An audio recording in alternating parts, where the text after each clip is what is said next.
Welcome to the novel game.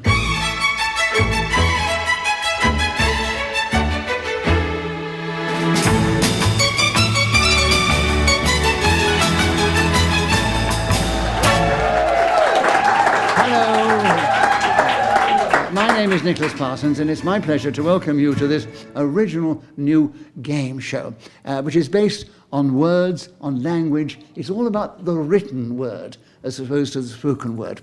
And we have three very talented, erudite, interesting, amusing people who are going to compete against each other to try and win points as I ask them questions.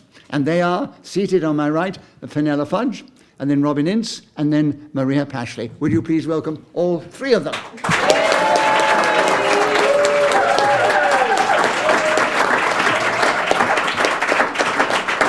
Beside me sits Bruce Guthrie, who has composed and created this game with me, and he will keep the score. And so we're going to start off round one with a novel. And of course it's the novel game, but that's a natural way to begin. I'm going to read out now the blurb or the information on the back of this book.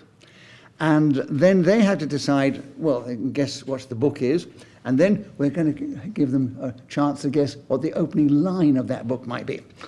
But the blurb says, in this intense and captivating book, a view of life on the road to Morocco is put across through the eyes of a sincere and often distracted hippie's 5-year-old daughter. Now, have any of you, get a bonus point, have any idea what the book is or who the author is? I think I do know. All right. I think I know. Well, go for it then, Robin. Is it Hideous Kinky? By It is. Give him a bonus point. Right. Well done. Do you know who wrote it? Esther Freud?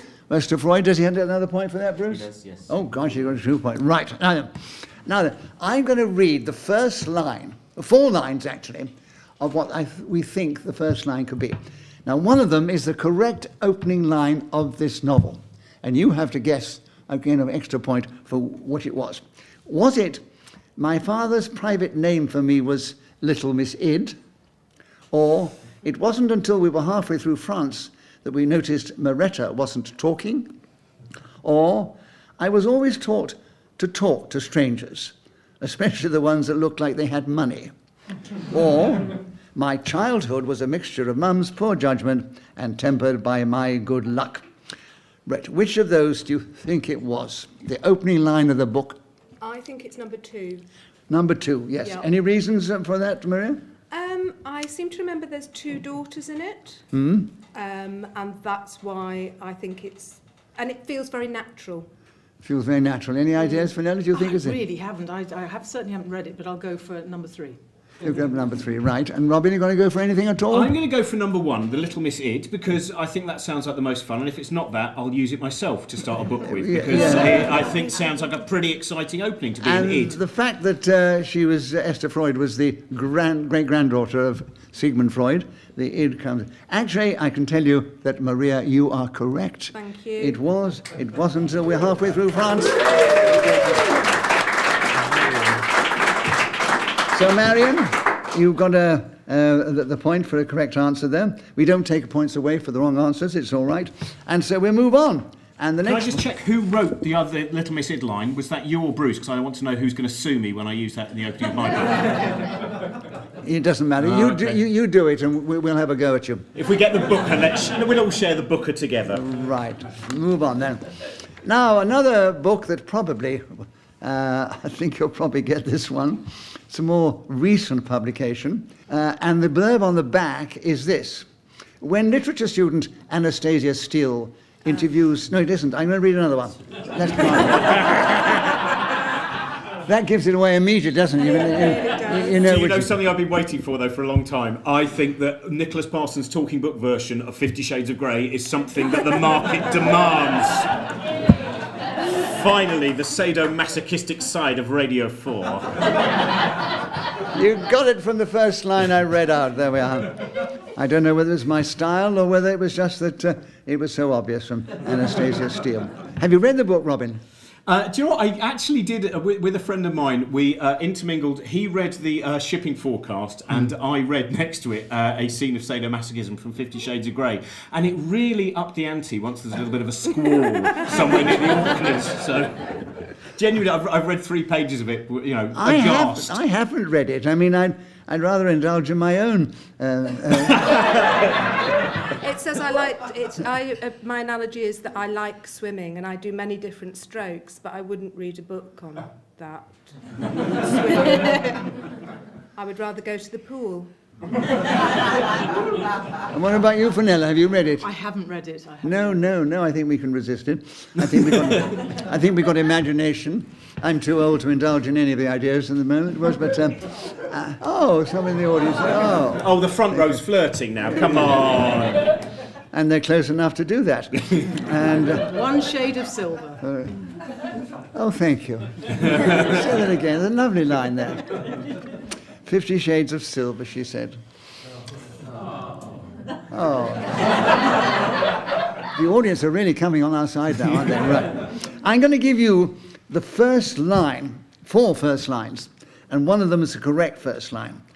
And do you think it was, I scowl with frustration at myself in the mirror, or whip me, tie me, thrill me, tease me, or she had no idea what he wanted or why he called twice?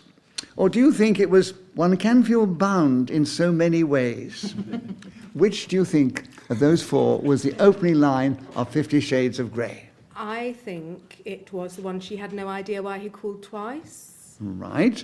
And what about you, Robin? Any ideas? I like. Could you say number 3 again, please, Nicholas? Because is it number 3 or number 2 that I'm looking for? She had no. Number 3 was she had no idea what he wanted or why he called her. No, give me number 2 again, Nicholas. But a little bit slower. This You time. like number 2? Whip me, tie me, thrill me, tease me. Slower than that. I'm going to go with, I think, number 1, because I believe that she starts off, she's got a very, very low sense of worth, but gains a sense of worth by being beaten by a dominant man in this new take on feminism. I'm completely with Marianne on the why he didn't know why he'd rung twice. Why she didn't what? Something about the phone call and she didn't know why he'd rung twice. Oh, yeah, that's a pretty weak sort of opening, isn't it?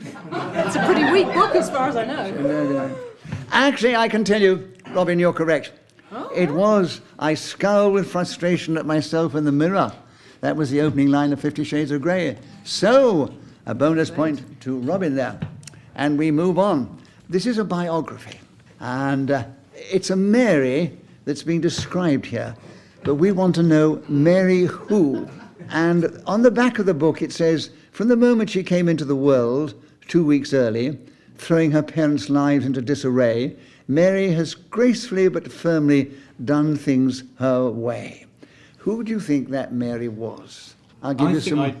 Did you know? No, but I'm prepared Well, to. it doesn't matter. You can all get the same one and all get a point. I think the person that's in the news at the moment, Mary Portas. Well, that's a good idea. Yes. No, I think it might be Mars Bar Mary of the Mick Jagger fame.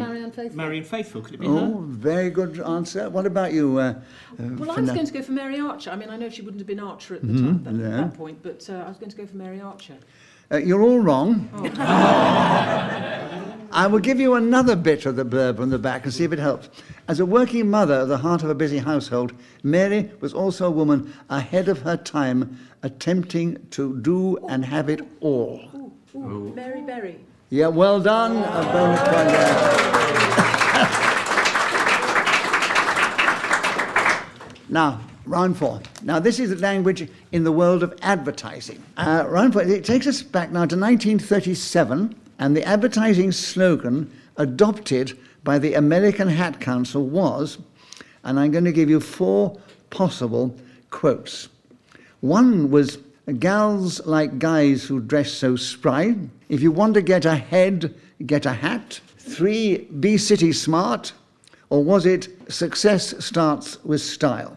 What do you think was the advertising slogan from the American Hat Council in 19... Yes, Marie. It was number 2. If you can't get ahead, get a hat. Yes, what do you think, Robin? I think that sounds too modern. It does sound very modern, doesn't it? Yes. Was it Spry? Was Spry in the first one? Yes, girls like guys who dress so spry. Well, just because I don't think spry's a word that's said enough, and if we say spry one more time, it's certainly going to up the time. That's 7 times probably now we've said spry. Sounds 8 like, now. So let's go with number 1. Yeah. Sounds like something you cook with now, doesn't it? Yes. Fiona, you're going to have a go? I'd very much like the use of the word spry, but actually I'm going to go for the last one because I think that style would have been a word they used. Yes, they did. But actually... Was it an advertising slogan or was it just a general... It was what my father used to say all the time when I was a child, and it really confused me because I used to see a man with a hat for a head. and that's why it stuck in my mind. So I think, and my father obviously was born in the 30s, so... Well, Marianne, your deduction was right. That was this advertising slogan. If you want to get ahead, get a hat. Right. Let me give you the scores at the end of that round. Robin's got 4 points. Marianne's got 2. Fenella's got 1. It's all anybody's game. But it doesn't really matter about the points. It is the fun. Right. I love to shock. Robin's got... Because actually you've never had to say that on Just a Minute. Right. And Robin's still lagging behind with 0 after his appalling repetitions. We'll move to children's literature.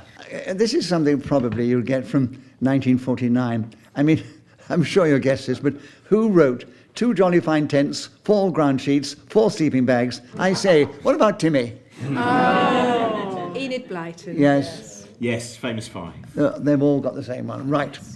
Now, the back of the book says this. Spook trains in the dead of night. They seem to vanish into thin air. Where do they go? The famous 5 follow the tracks and discover a very unusual underground destination. Now, we want to know, the 5, where did they go exactly? Was it 1, to Craggy Island? Was it to the sunken station? Was it Milchester Junction? Or was it Mystery Moor? Where did they go? Marianne, you can look as if you know. No, I don't know. I just love the idea that they discovered Craggy Island before. That's brilliant. You're going for Craggy Island, I will. Yes, why not? Robin, have you got an idea? I don't think it is going to be Milchester Moor. I like Milchester Moor. Milchester No, it Moor... was something more at Milchester Junction. Oh, was it Milchester Junction? Oh, that changes everything. So, can I have could you go... Sorry, number 2 again. Which was number 2? Sunken Station. Oh, a sunken station. I'll go with the Yes, sunken station, Sunken yes. Station. You don't have to. Just what's your... Fenella, have you got an You idea? can't have 1 sunken station on a line, so I'm not... Why can't you? What, think geographically, it's very easy. It might sink, mightn't it? Might be... Right. It might, but it just seems very unlikely, so I'm going to go for Milchester Junction. Milchester Junction. And nobody's gone for Mystery Moor. But, Marianne, you were very close. Next stop. Robin, you were very creative. But Fenella, your deduction was right. It was Mystery Moor. Right. Yes, I did. I got so many notes in front of me. Right. Oh, an autobiography now. This time I'm looking for the title of Peter Ustinov's 1977 autobiography. Oh, have you read it? Yes. Yes. Yes, I did. Do I you read want to go it. with this? I can see the blue. No, Well, shall I give you the 4? I believe it's Dear Me. Well, shall I read out the 4 or not? Yes. Oh, sorry. I thought that was a question. I have no idea. I've not been well. I fell earlier. I'm sorry for everything. During Pride, I will let you know later whether I was right or not. Was it step by step? Was it pulled in all directions? Was it Dear Me? Or Far From Famished? Well, I know this one. It was pulled in all directions. I like this. I'm glad that Robin blurted it out because I was going to embarrass myself and say the moon's a balloon. No, that's David I Niven. know, and that was David Niven. That'd be There's awful David gaff. Niven. Yeah, no, it wouldn't. It was a charming gaff. And Fenella, have you going to have a go on this one? Well, I know, I do not. I can see the book. I couldn't have got the title until Robin said it, but I think I we're all ruined the agreed. game. We're all agreed that it's Dear Me. It was Dear Me, yes. I read it. It was great. It was one of the best autobiographies I've ever read. So, the end of that round. The scores are very close. Robin's still just in the lead with 5 points. And Marianne and Fenella both have 4 points.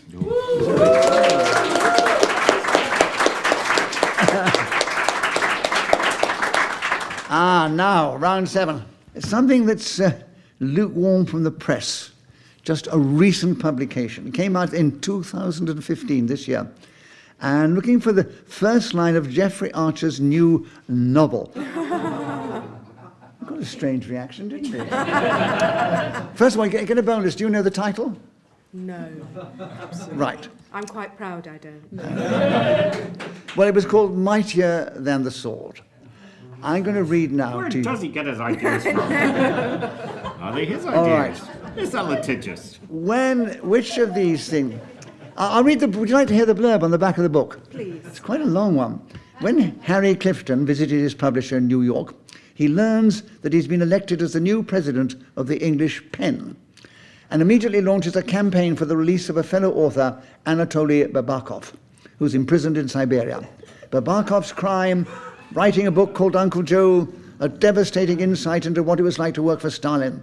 So determined is Harry to see Babakov released, and the book published, that he puts his own life in danger. Well, that went down like a storm. I'm going to say bluff. Sorry, wrong game. Can I ask, was that one sentence? No, it's gone ahead and had punctuation. Oh. Didn't I give the punctuation as I read it? No, it's just it because it was so sort of complicated, it became, I couldn't listen. Do you want me to read it again? No, I'm not, no, it's not. Now that really is a version of 50 Shades of Grey. Christian Grey said, sit back down there. I'm going to read this Geoffrey Archer blurb again. Well, no, it stinks. you got some idea of what the book was about. I'm going to give you 4 different first lines of the book, and one of them is correct. So you have to guess which it was. Was it Harry Clifton straightened his tie 3 times for luck? Brendan didn't knock on the cabin door, just turned the handle and slipped inside, looking back as he did so to be sure no one had seen him? Was it wasn't a hoax? Or was it a gentleman novelist like Harry may appear to lead charmed lives even when they are in chains? Ooh. I think the second line sounds like it slipped out of 50 Shades of Grey. Yes. Because it's something about slipping through a door without being seen. That's right, yes. But I think the correct line is the first one, 3 times for luck, with the tie. Straighten his time 3 times a luck. Yes, Marian. What about you think, Robin? It did seem like the most banal one, so I think that does put it in the lead.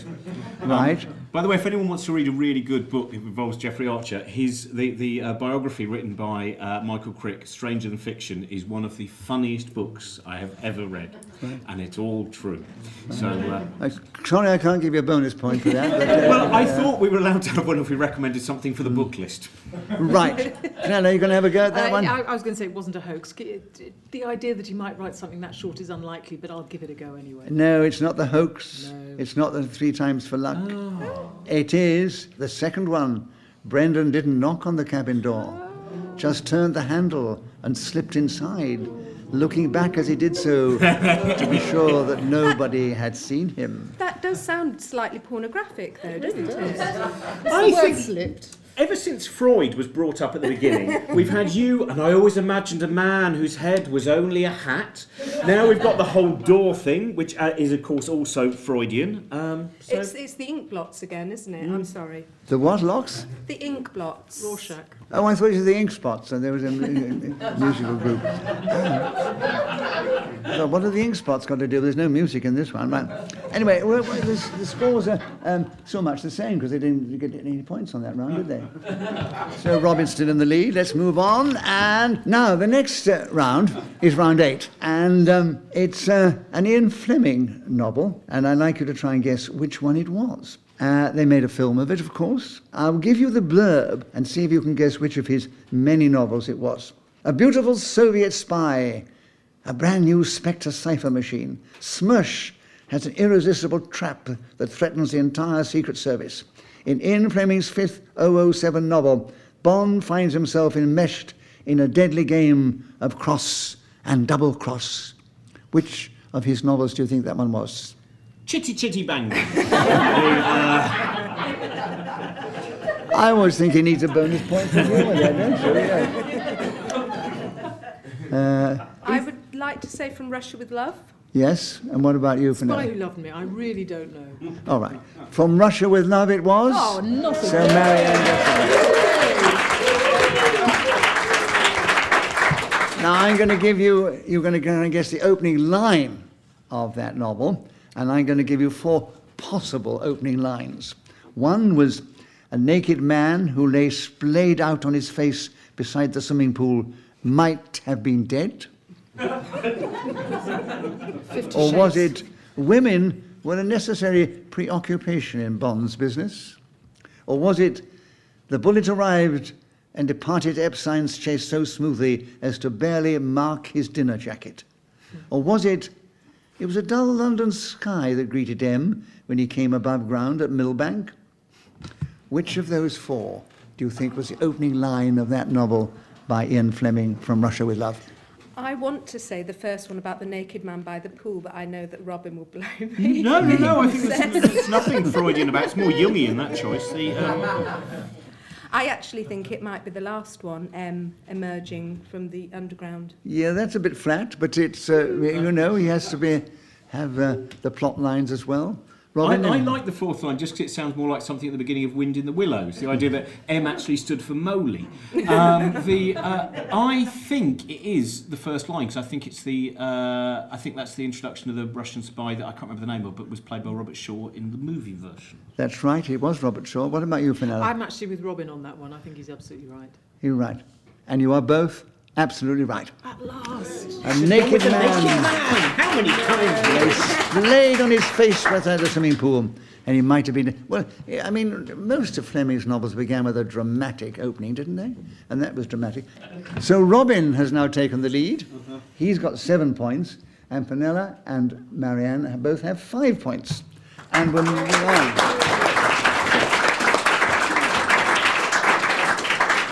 Round 9. This is, again, it's about language and words. It's the penultimate round, and so there's an awful lot at stake here, which is only honour, actually. There's no money involved. Now, this is a poster for the 1997 film Titanic. But what we want to know was, what was the tagline in this poster? Was it Unsinkable Love? Or Their Hearts Will Go On? Or Collide with Destiny? Or A Night to Remember? What do you think it was? The penultimate... Was this the one that was complained about because it was Collide with Destiny and a lot of people thought it was poor taste? That sounds vaguely familiar to me. Yeah. Yes. I thought it was He Went Down and So Did She, but I think I saw a very different version of that film. Anyway, look, it doesn't matter now. What was it? I think like, there was. I think it may well have been Their Hearts. Their Hearts Will Go On? Yeah.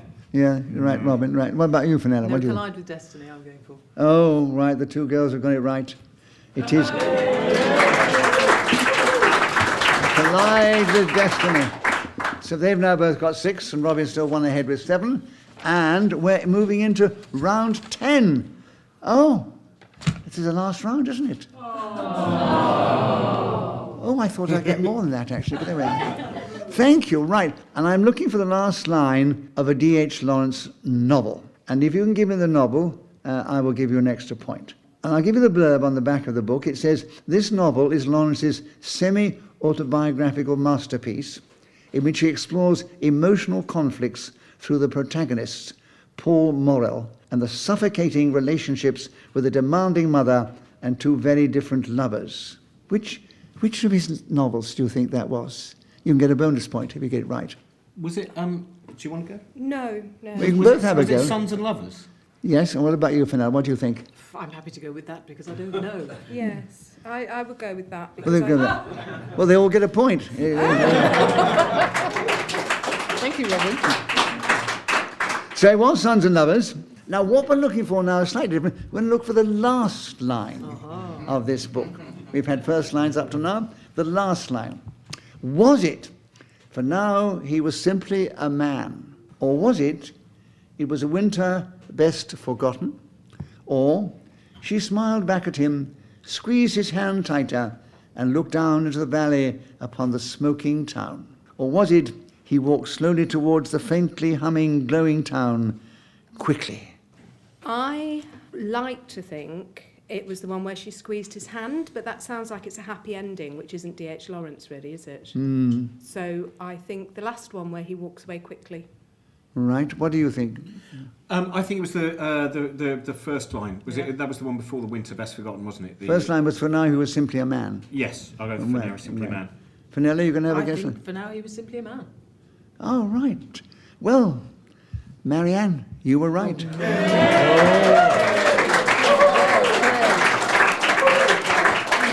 walked towards the faintly humming, glowing town quickly. And then we move on very quickly now because we've come to the end of the show. You've been a lovely audience. If we do it again and the BBC want it, I hope you'll come back. Oh, we're all very, very close. Fenella finished up with 7 points, but equal in the lead was Robin Ince and Marian Pashley. So we say you were the winners.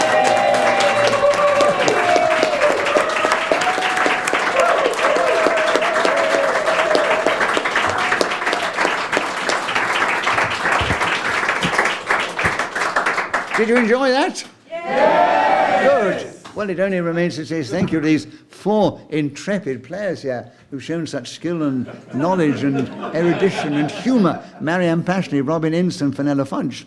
And also I thank Bruce Guthrie, who's helped me not only keep the score, but also together we have created this particular show.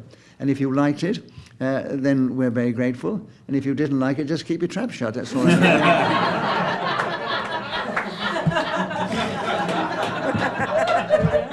That's the end of it. So from me, Nicholas Parsons, thank you very much, and see you next time we play the novel game.